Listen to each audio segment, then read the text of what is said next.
now we're getting ready to kick off our all-staff kickoff, and I would like to introduce one of our rising stars from JCPS, from Bates Elementary. Give it up for DeCorey Johnson as he sings his song, I Want to Go Back to School. I'm so happy because I'm the new face of JCPS. That's what I was happy for. Because my mama got me at home screaming and shouting like I didn't know what to do. I was in my bed and she told me, DC, you the head of JCPS. I looked at her like, but start that beat.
Thank you.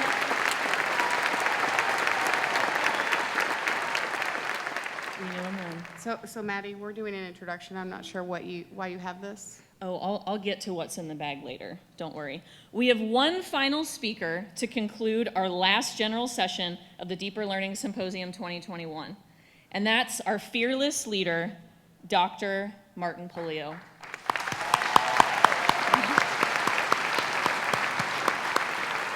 He's a Louisville native, and a simple Google search will reveal that he's an American stand-up comedian. He is a juggler. He is an actor. He has appeared on the silver screen alongside the likes of Jay Leno, Dan Aykroyd, and Tom Hanks. He's appeared twice on The Tonight Show starring Johnny Carson, and several... Maddie, I think you're reading the wrong introduction. Oh, There are several Marty Pollios, and that was the wrong one. There you go. Sorry. There you go. It's on there Okay, now. all That's, right, here we that's go. the right one. Superintendent Marty Pollio has been at the helm of JCPS since 2017. He's led us in pursuit of our vision of deeper and more personalized learning for all learners, learner-centered environments, and equity for all. This is definitely the right Pollio This is time. definitely the right one. Yeah. Showing his unwavering commitment to public education, Dr. Pollio has boldly and unapologetically led us through the threat of a state takeover, legislative attacks on the education profession, and a worldwide pandemic. Yeah, I think applause are in order. At the same time, as he was leading us through all of that, he's also been championing and authoring and implementing our racial equity plan, a sign of our commitment to equity for all, and he's also pushing our district towards a competency-based paradigm. Please join me in welcoming the superintendent of one of the largest school districts in the country, and I don't know if you've heard, but he is Kentucky's 2022 Superintendent of the Year, Dr. Marty Pollio. Yeah.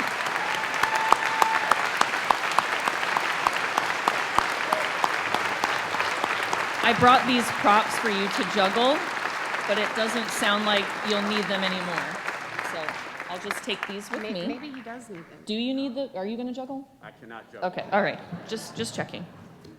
Thank you, guys. I appreciate that. And really, what they just said about the comedian is true. That is not, if you Google, you will find that out. And so for the first half of my career, and he is a distant cousin of mine, Marty Pollio, but first half of my career, he would, I would get these are you the comedian? Do you juggle? All this.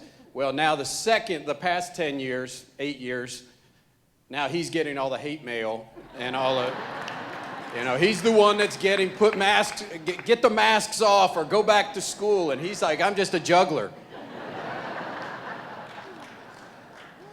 So they told me they were going to roast me a little bit to start, so we didn't know what that was going to be. And when I was talking to them the other day, they said, well, we're going to roast you a little bit, but we promise not to make fun of your hair. And I said, what's wrong with my hair?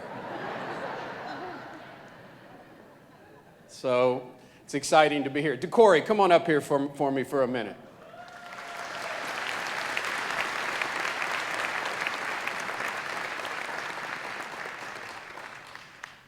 How about this guy right here? Is this not unbelievable? We keep a little bit of distance here since we have our masks off. You stand over here.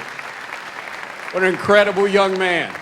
Incredible young man. I got to tell you, I walked over, when I first, a few months back, Dr. Coleman came running in my office and said, you've got to see this video that's on social media.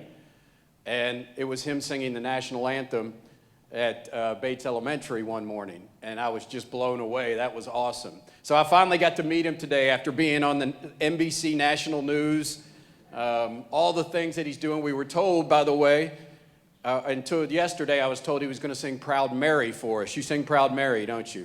But you know what he said? I only sing Proud Mary with a live band. Is that true?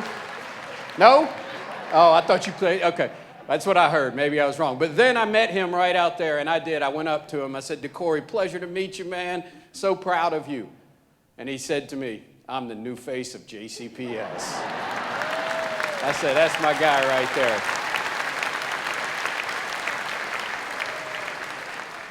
So it's good we have Corey up here, and I'm going to let him sit down in a second because you're going to hear me talk a lot today, and probably our administrators might cringe a little bit because I am going to talk about Human Lighthouse and how important a human lighthouse is to the success of kids.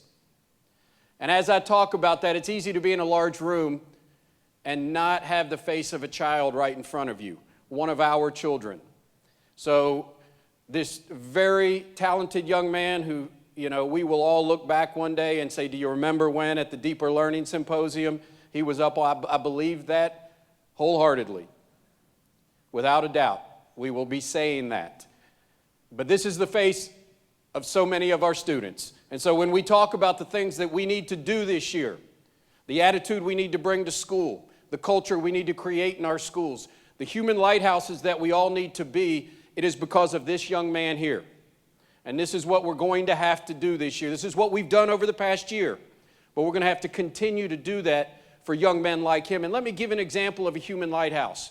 For me, a human lighthouse is shining a light on a student when they need it. Who do we have from Bates Elementary here? Bates Elementary, are you here? Anybody scream if you're from Bates Elementary? We got to have somebody from Bates Elementary. There we go, I'll take it. From Bates Elementary. I have no doubt his talent would have shined no matter what. But if it wasn't for the staff, the administrative staff at Bates Elementary allowing him to come to the office and putting him on the speaker, the PA, and singing the national anthem and videotaping it and putting it on social media, would he be standing here in front of us today? Now, I believe that kind of talent, it's going to shine through.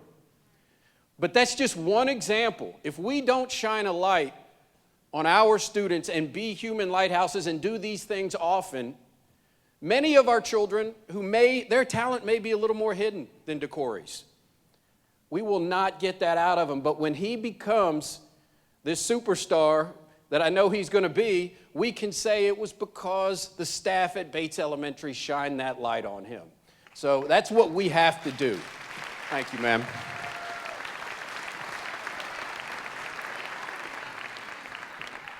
What's that? Yeah, that's what I meant. The live band, right? Yeah, all right. Thank you. Thanks to Corey.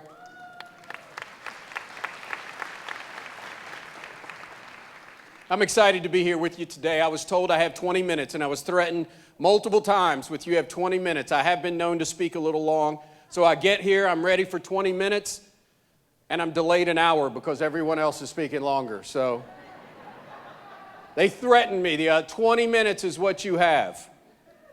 So I'm going to try to stick to that as close as I can because I know you've been sitting a long time. But I do want to challenge all of us a little bit. Administrators, you're going to hear a little bit of the same thing I told you last week, but I think it's so important that I want to reiterate this to you. And I am happy now that we get back to having an all-staff kickoff. Early in my career, 25 years ago, every staff member would go down to Freedom Hall for this all-staff kickoff. If you're old like me, you remember that. And Dr. Dashner would dress up like Elvis and come up on stage, and there would be music, and that was the all-staff kickoff. But then at some point it transitioned to just administrative staff kickoff. And that was great. I've done that for, several times. But one of the things we have had out of COVID last year was, okay, let's do a virtual one, and let's let all staff see this message, because I think it's important. We're all a team. We're all a family. We are JCPS. I'm going to talk about that a little bit. When people and the narrative out there is negative about JCPS, they are talking about us. That's who they are talking about. We are JCPS. We have great things going on, and we have things that we need to work on and improve. But when the narrative around negativity around JCPS, they are talking about us. They are talking about the superintendent. They are talking about administrators and teachers and educators and classified staff and bus drivers and everybody else out there. That's who they're talking about. Now they'll say, no, we're not. But JCPS is not the buildings. JCPS is the people in it. It's the students, it's the families, it's the employees. And I know I have a national perspective on this. This is in every city in America, guys. But it is time that we stand up as a family, and I said this some last year, and say, we are proud to be JCPS. We do work that no one else does. We support kids that no one else will, that need us more than anyone else, that this might be the best interaction a child has in a day is with us in a school building. And that's how important the work we do is. So that's why I think it is so important that the entire staff, everyone hears this message. And together we go out, and it's not just administrators, it's all of us. Whether it's, like I said, bus driver, custodian, nutrition worker, teacher, administrator, central office worker, superintendent. Because we all, and I've said it often, but we all do one of two things in this district. Number one, we teach kids. We're a teacher who teaches kids. Or number two, we support teachers. That is what we do. Everybody in this room is one of two. Everyone watching this is one of two. And so that's what we do, and that's why I am so proud to be in front of you. First of all, I've got to think back. I want to look back a little bit to 1 year ago, almost to the day. I was in Stewart Auditorium. We had about 10 or 12, maybe 15 people sitting in front of me, but we were going into the 2020-21 school year with a lot of unknowns and a lot of things facing us. And I want to think back a little bit to that. And first off, I want to celebrate the work of this district and the people in this district.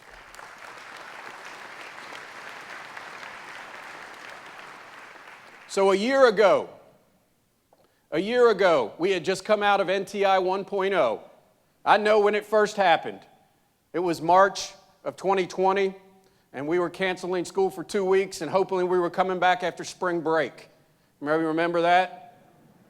I had that press conference, and hopefully we'll be 3 weeks out, and then we'll come back. Little did we know that this many months later we would still be sitting here in masks. But we did incredible work. I said there's no way we can implement NTI. I was on calls with national superintendents of large districts who were saying there's no way large districts can do this. But our incredible team said, all right, this is the challenge we face. So first of all, let's break down the digital divide. Let's let teachers, let's make sure they know. I mean, did anybody even know what synchronous and asynchronous meant before this? Like, yeah, we didn't even hear, no one knew what that meant 15, 16 months ago. And now we're all experts at it, including the kids, who outsmarted us a couple times. But then we went into the summer, and I said, we've got to do 2.0, or we did, not me. We got to do 2.0 because we need more synchronous live instruction. I'm telling you, I had other superintendents say that's impossible in a large district. You're going down the wrong path here. And what did you all do? I mean, we stepped up and did it. We trained. We got on there. We had teachers teaching live classes. And I know the first day, our high school and middle school kids outsmarted us. They're smart. That's deeper learning right there. They know how to outsmart us. And I can remember at the end of that first day of school, late August, when I had to make that decision, like, are we going to stay on this platform? Are we going to move it because they have a waiting room? And I said, we just can't risk it. We got to move it. And so many of our teachers had no problems, and they had trained in the other platform. I can't even remember what they were. But everyone said, okay, fine, we'll do it. And we switched, and a week later, we were off and running. And that is just a testament to the work of the people in this district. And then, all fall, the absolute courage of people to go support our kids and be human lighthouses for our children in the face of controversy and negativity and a negative narrative in the public, but just continue to fight and continue to champion our students.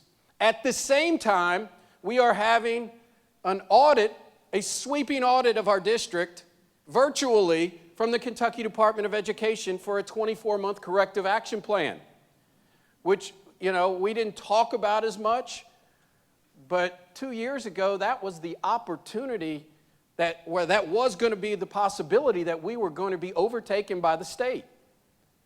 And everyone through that process was challenged to do things differently, to step up and do things no other district is asked to do. And you stepped up and did it. And we got through that audit without, and I'm going to say, this wasn't said. I heard multiple people say, day and night, over the past 2 or 3 years. It's day and night from what we first saw from the Kentucky Department of Education. So I was proud of that. And you all continued to work and do great things with your students. And then, the narrative around us asking for additional revenue with a tax increase during a pandemic, because our kids deserve it. Our staff deserves it, because you all deserve not to go into buildings that have mold and rain is coming in and the windows are terrible, and you deserve better than that. You do, I've said that. It's not about me. It's about we deserve to have people to go into brand new facilities with wide hallways and great lighting and windows that research clearly shows impact student achievement. You deserve that. And we fought for that, and we're going to get it. We'll have to wait a little longer, but we're going to get it. At the same time, we broke ground on 3 new schools in JCPS. 3 new schools. Well, we've done 2. We're about to do a 3rd. We'll do a 4th shortly. And that hadn't happened in many, many years because it's difficult and challenging. And after 38 years, I mean, we had, and I've said this, I've said this so many times, it's just symbolic. It's one school, but it is symbolic in the district that for 38 years we had a school with a condemned 3rd floor. And we wondered why kids wouldn't go there. Well, of course they're not going to go there. It's a condemned, they have a floor that's condemned. And that's one school, but it is symbolic of our infrastructure problems. And it is symbolic of our lack of investment in our kids who need it the most in this district. And so we took that on. Then we went through vaccinations, driving through Broadbent Arena. Everybody remember that? I love seeing you guys in Broadbent Arena. It was awesome. I was down there every Friday for about 6 weeks. Going first shot, all of that stuff. And then I knew we're going back to school. Do you remember when the CDC guidance first came out about 15 months ago about return to school guidelines? I do. I didn't sleep for a week. Because all the large school city superintendents were saying there's no way we're doing that. That's impossible. We can't do that. But we challenged our schools, put together committees, let's work it in the face of negativity out there and the narrative that, JCPS, they won't be able to open up. They've had all year to prepare. They won't be able to do it. Talking about us in this room. Let's be clear, talking about us in this room. And then the challenge came, and we did it. You all did it. And it was incredible. It was incredible what we did. And so I'm so proud of that. And we have kids that have struggled through this. Everyone knows that. If we didn't have that, I would be worried about our profession to say every kid did exactly as well as they would have been at home.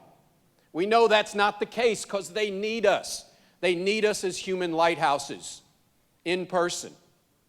And so I'm so proud of the work of this district. I don't care what anybody says. I'm proud of the teachers. I'm proud of the administrators. I'm proud of the classified and instructional assistants who stepped up and went above and beyond.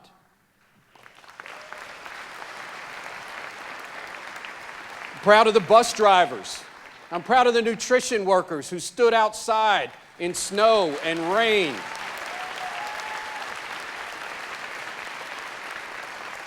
To give out something like 11 million meals to families. The mental health professionals that checked on kids and did everything we could. Now think about that. What would our community be without JCPS? And so it's time we take pride in that. And we all together say that we are proud to be JCPS. We are proud to be JCPS. So, and every single person, certified, classified, central office, I'm proud of that work. But we know the challenge is great ahead of us, without a doubt. As we concluded last year, the end of the school year, I thought, all right, we're through this COVID thing. We're through this COVID. Well, here we are, right? And I can promise you, folks, I can't tell you what next Wednesday will be when it comes to what's going to happen. I can't tell you about the pandemic and COVID-19 and the spread and anything that will come out of the CDC or anything that will come out of the Kentucky Public Health Department or the Kentucky Department of Education. It is difficult to know what 2 weeks from now will be like, much less 2 months or 6 months. But I do know this. We got this. I do know this. I believe that. We got this. Our kids, we know, will be coming back to us with greater challenges than ever before. And we have to say, first of all, before the pandemic, we were dealing with children who needed us so much, who face food insecurity, housing insecurity, trauma, emotional needs, poverty. I mean, I say this all the time. In my 20 years, the childhood poverty that has increased in this city is very distressing. We are close to 70% free and reduced lunch now. Our Title I schools have dramatically increased over the past decade. The homelessness, before the pandemic, nearly 6,000 kids homeless in Jefferson County public schools. You know, that is something as a community we should not accept. We should not accept that. But what we have to do is do the job that we need to be, which is human lighthouses. And I'm going to continue to say this. You might say, what are you talking about, human lighthouse? What does that mean? And I have to cite an inspiration of mine, Steve Pemberton. I've talked about him often. All right, so when I say this, I'm not the original on human lighthouse. So if I say anything good that's happened from the pandemic, number one, we get to do this for all staff. But another thing is, you know, finally we get to shine a light on the absolute need of our children and what they bring to school. In my entire career, standing in the front lobby of a high school as kids walked in, and you all know this, you're in schools, when you see a kid walk into our school buildings and something is not right. Something is wrong. It's on their face. And we have the opportunity to be the one that reaches out to that child and makes a difference. And truly makes a difference. And so I'm going to continue to say that we have to be human lighthouses for our children, each and every one of them. We have to be human lighthouses for Jefferson County Public Schools. And I hate that schools have become center of the political world.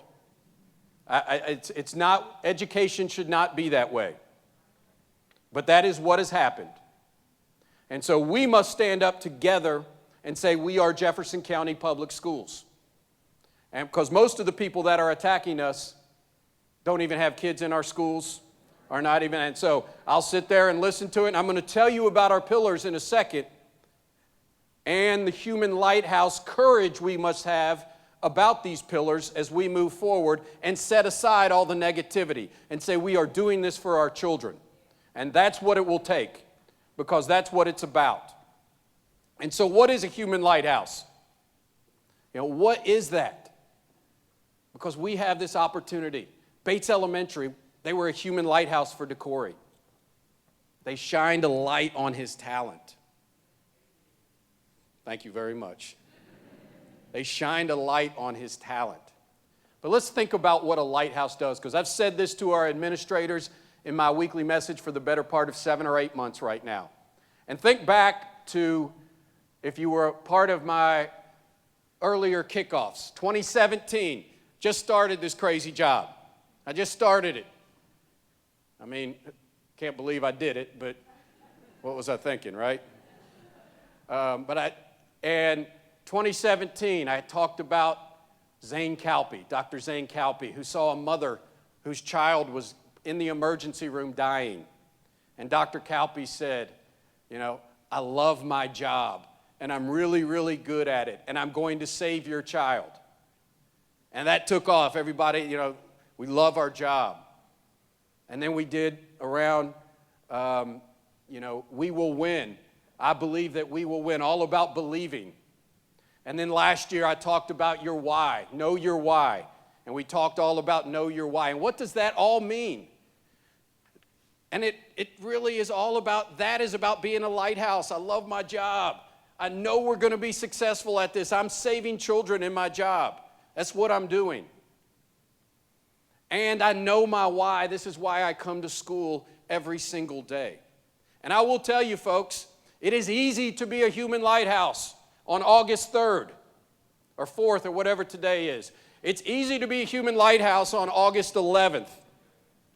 It is challenging and rare to be a human lighthouse on November 11th and February 11th and March 11th and May 11th. It is very challenging to be a human lighthouse during that time. But that is what great educators do. And I will tell you, that's what I'm going to challenge you to do this year, because our kids need us more than ever. 175 school days of being a human lighthouse. And so what is that lighthouse? Think about this. This comes straight from Steve Pemberton. Lighthouses are tall.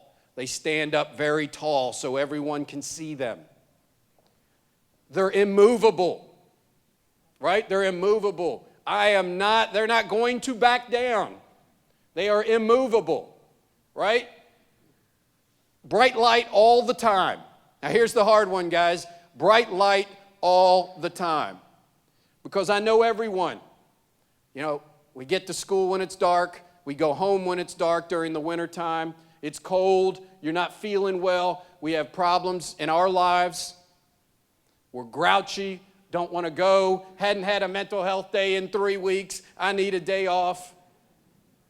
I'm just going to run in and photocopy some. I'll just pass out some worksheets today. You know, I call that Watterson Expressway planning. Anybody do that? That is definitely not deeper learning. I'm driving on the Watterson. What am I going to do today? I'm going to run in real quick and hope I get one of the photocopy machines. And then there's signs on them. All the photocopy machines are down. So now what am I going to do in class?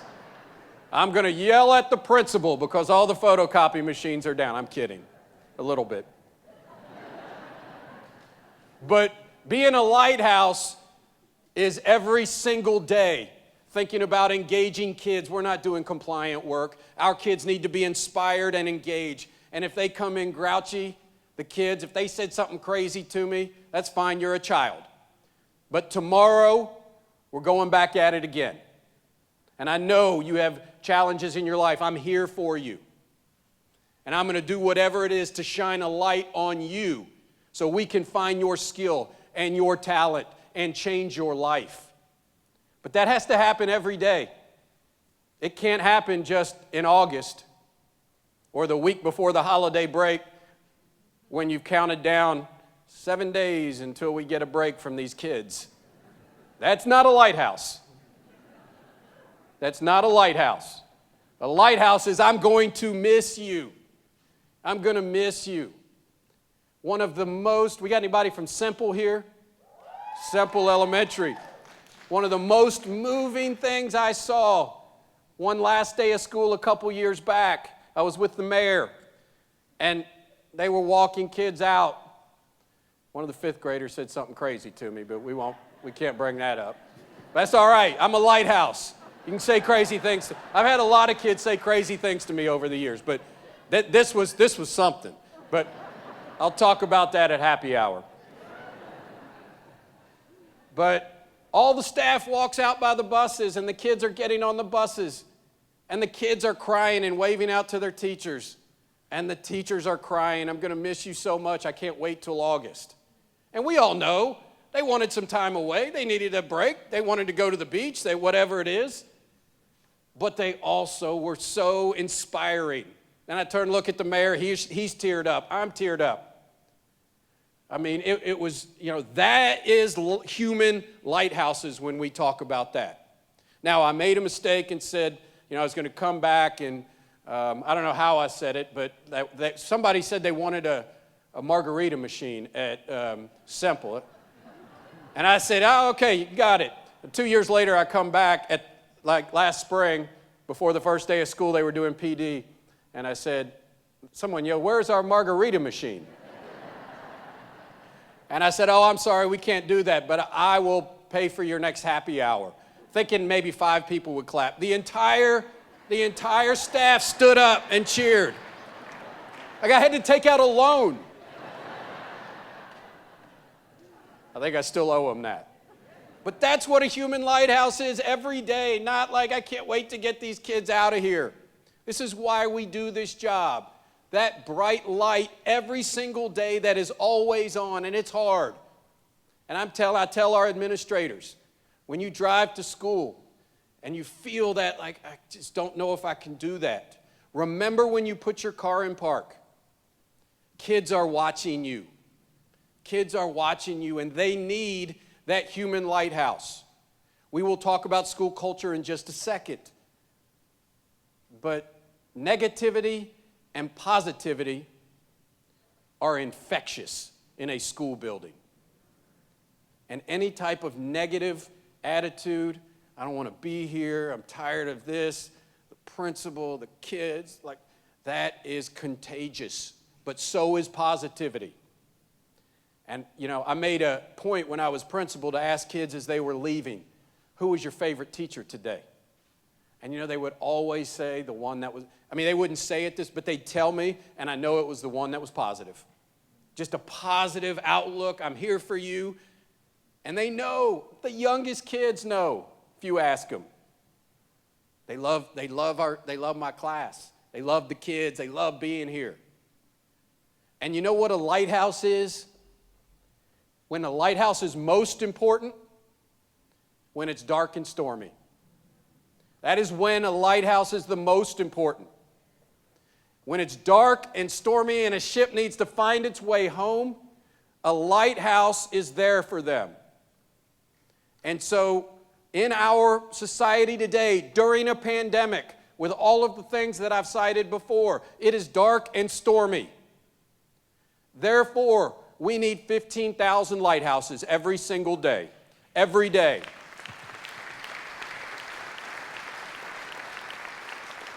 And so I will tell you this, because I'm going to bring it back to the 3 pillars.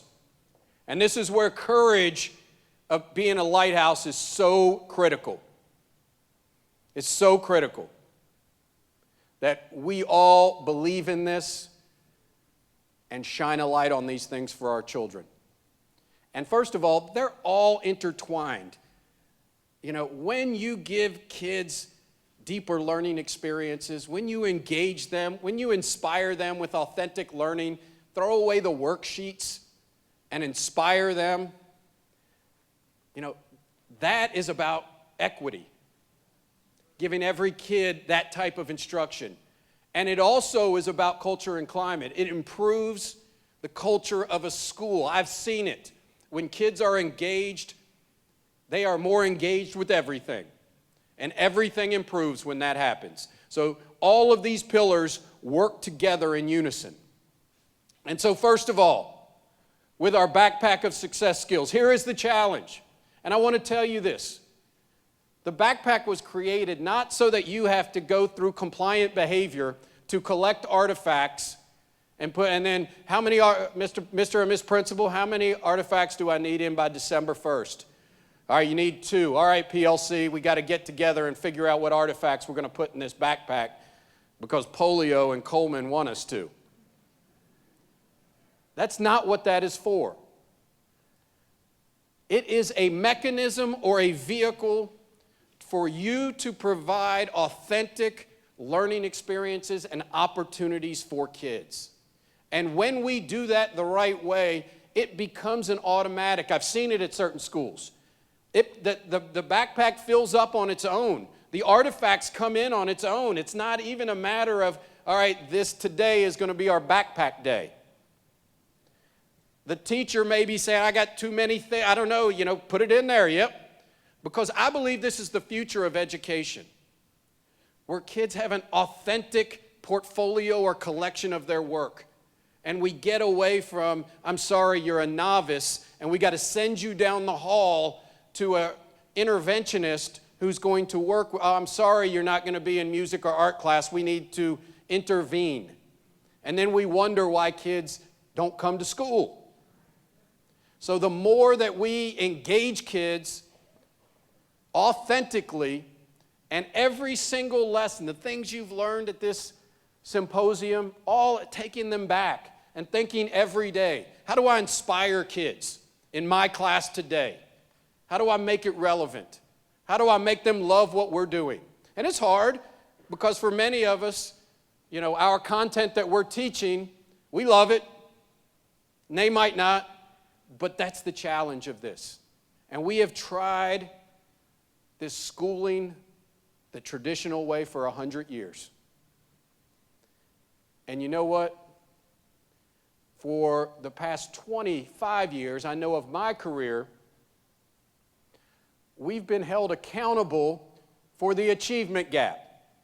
And I will tell you in my career, I have had colleagues, principals removed from their school and their job because of the achievement gap. We have had audits of schools from the Kentucky Department of Education. Raise your hand if you've been through one of these audits, where they come in and examine everything because of the achievement gap. And now we are told we're not supposed to talk about that. The time when I finally think we are making inroads to the foundation and changes that need to happen in our school to truly change the achievement gap, and that is a commitment to racial equity, we're now being told we're not supposed to talk about it. And that is a problem for me. That is a significant problem for me. And so first of all, giving every child in this district authentic instruction that is inspiring, even when it's tough, even when the kids don't want to do it. As the commissioner said yesterday, rolling up your sleeves, the tasks that you give them are so critical. That's that lighthouse around Backpack, doing that every day. And secondly, with racial equity, I'm telling you, achievement gap, I couldn't even tell you the amount of hours I've lost sleeping, thinking about achievement gaps, the amount of professional developments I've been through in my career around achievement gaps, the amount of dollars that have been spent nationally to address the achievement gap. And now we're not supposed to talk about it when we're doing what we were asked to do, which was be human lighthouses for kids when we have inequitable outcomes. Of course we're going to address that. We have to address that. We have to. And so when I'm asked about this, it's a pretty clear thing, and I'll tell you this. You may have heard me say this. I've been to the Council of the Great City Schools. I've sat at a really large board table with 76 superintendents all across America, every big city. And we've all sat there and said, every one of us has an achievement gap. And this is, a crisis situation in our nation. And we've sat at that table and we created a task force. We're great at task forces, aren't we? And committees and all of these things. And this was about 2 years ago, and we've got to do something about this in every city in America. So if it's happening in every city in America, nearly every city, no one solved this problem. And no one solved it because what we've tried to do around the nation is just implement programs, right? Programs, initiatives, as opposed to digging deep and looking at the foundation. But if it's happening everywhere, it's one of two things for educators. Either as an educator, you believe that black children can't achieve at the same level as white children. And if that's the case, this is not the right profession for you. That is not the right profession. Or there are systemic inequities that cause different outcomes. Now, we all have to say, many of these inequities happen outside of our school walls. We know that. We know that. That's without a doubt. But many of them happen within our school walls. So let me give you an example from our racial equity plan. For decades in JCPS, we have identified gifted and talented students by one test and one score. That's it. You get this score, you're gifted and talented. You get this score on this test, you're not gifted and talented. Simple as that. We've had parents all around this community for years saying, my child's 1 point away from gifted and talented, I got to take it again. For decades. Research says that's an ineffective way to identify gifted and talented children. That's an ineffective way. And further, JCPS wasn't following the law of identifying gifted and talented. So I want you to think about the power of telling a child they are gifted and talented. What that must mean to a child who is gifted and talented.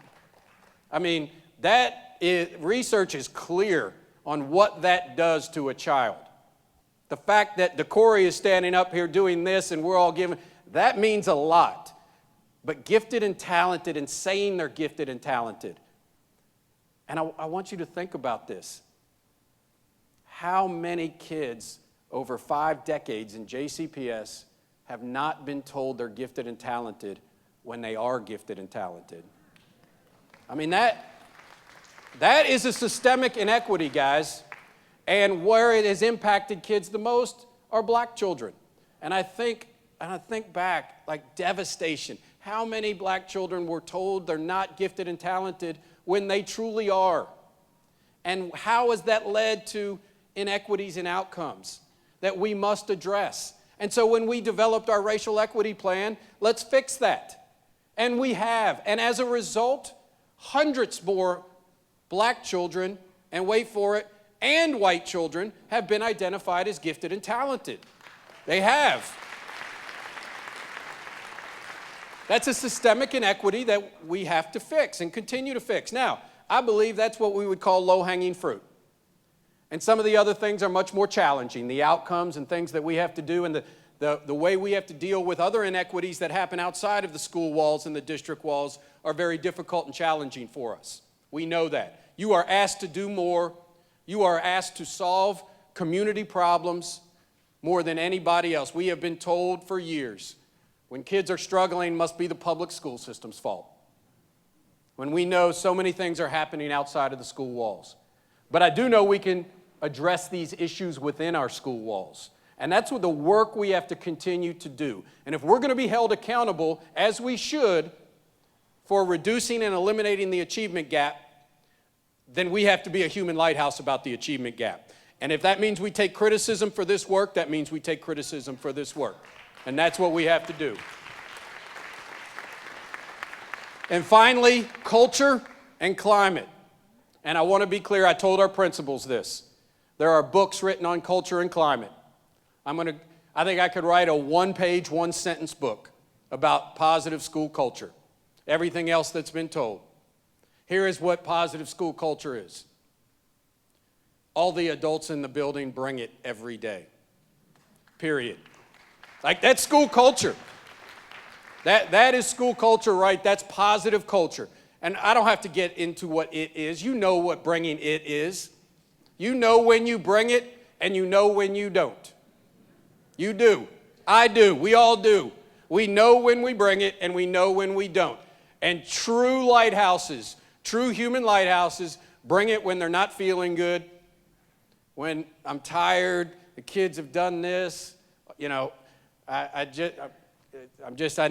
need a break. Yep, you do. But guess what? When you put that car in park, you got to bring it. Because what I've learned is every day, every interaction with a child is a chance to change their life. Every interaction. I said this last year. So many kids have told me, do you remember when you said this to me? And I don't even remember the kid. When did you graduate so I can place what school? You know, I can't even tell what age they are. And I remember you. But they remember that. They remember those interactions, and especially those kids who come from traumatic households, communities that need us more than ever. They remember that. But then I also lay awake at night thinking about the times that I didn't bring it, and how many kids could I have changed their lives and I didn't. Like that. So I'm just going to tell you, simply put, it's not about the kids on culture. It's not about dress codes. It's not about all of these other things we talk about. The only thing we can control is, do the adults in the building bring it every single day? And do we say when someone brings a negativity to us, can't do that here. You know what? We got too much. We got to be human lighthouses. Our kids need us here, and calling that out. So as I conclude, I would like to highlight for you a few Human Lighthouses. And at the end of the year, last year, we took Human Lighthouse Award nominations and got hundreds of them. Hundreds. And so I could stand up here for hours and talk about Human Lighthouses in JCPS. First off, I wanted to see Carla Wright, who is the Frisky at Breckenridge Metro School. Our Friskies do incredible work. I got to go, and she obviously deals with some of the most at-risk students in our school system and our community, without a doubt. And here she is. I came in, and the whole staff was in the Breck Metro gym. She's crying because of this. I mean, that was the award we gave her. I think she had tried to stop at that point. But just how she was overcome with emotion told me enough right there. But she's created at Breck Metro this student incentive spotlight where I get to she spotlights students. She would make all of these phone calls throughout the pandemic to families to tell them, and really it was about, I just wanted to tell you the great work your child did today. That may be something a parent of a Breck Metro student may have never heard before, and they get to hear that. She would give gifts to students and families. She did these like backpacks that she would give to kids as they would go home. Found jobs for students, housing for families, food. I mean, think of the difference. That's a human lighthouse right there. She brings it every day. And then I got to go out to Conway Middle School and see this guy here. He's awesome. Pat Sanford, instructional assistant, retired from another job, then decided he wanted to come help kids at Conway Middle School. And so he started appearing in virtual classes for kids all year long. And even more, he would dress up. Like he would dress up in costume so that the kids would be drawn to it and they would laugh and they love it. He would go to their house and have snowball fights with the kids during the winter time. And you wouldn't have believed the staff, like when I came in, who's getting it? And I was like, well, Pat Sanford, oh my gosh, he deserves it so much. He's awesome. Like that's when you know it's a human lighthouse. An instructional assistant did that. And finally, we saw this yesterday.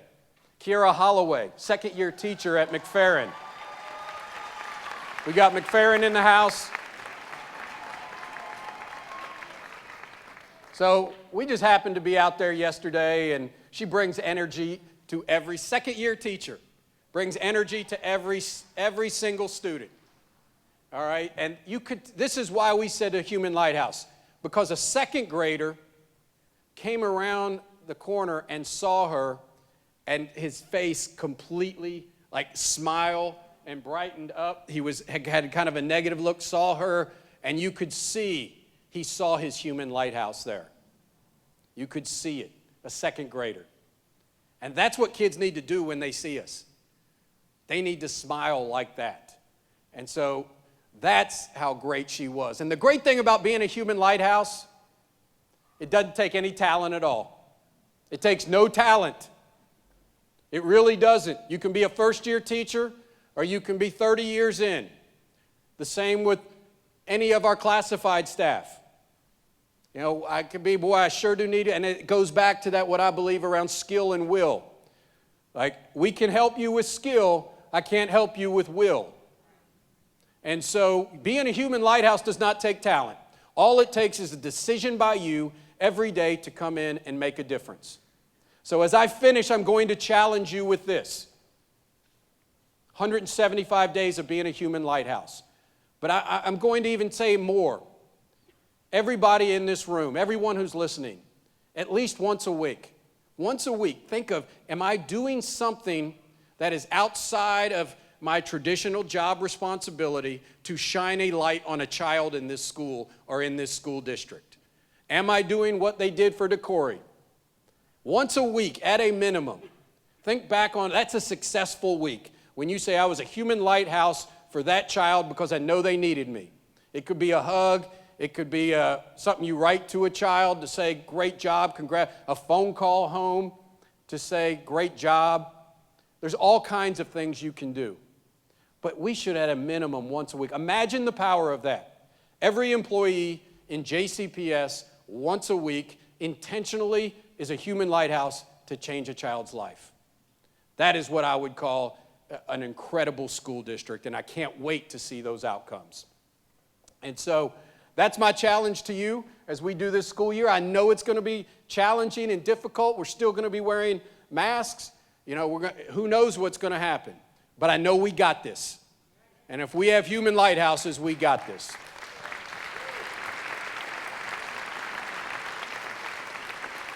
And I want to show you the power, a quick video, I want to show you the power of being a human lighthouse and the impact we can have on children in this district. This is actually a former JCPS student and child who came to us and did not speak any English at all. And here she is. They want physical reminders of inequality.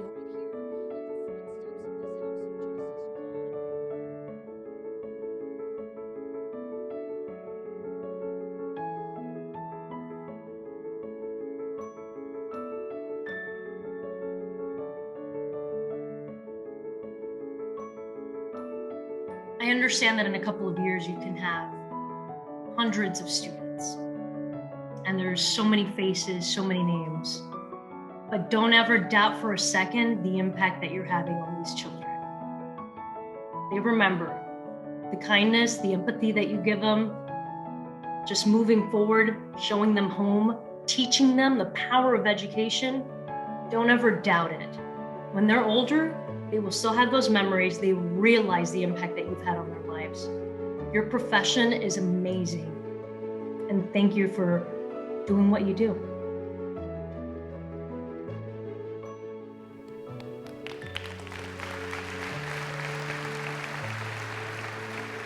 I mean, how awesome is that? She came to this country from Cuba, did not speak a word of English, came into JCPS, and now she's an anchor for CNN. I mean, that's an incredible story. And Isabel's mom is an ESL teacher in JCPS as well, so I don't know if you knew that. So if she's watching, I wanted to recognize you. So that's all it takes, guys, to be a lighthouse every day. We can work on our craft, we can work to get better at what we do, but I know what we can do without any problem whatsoever is be a lighthouse every single day. Thank you, guys.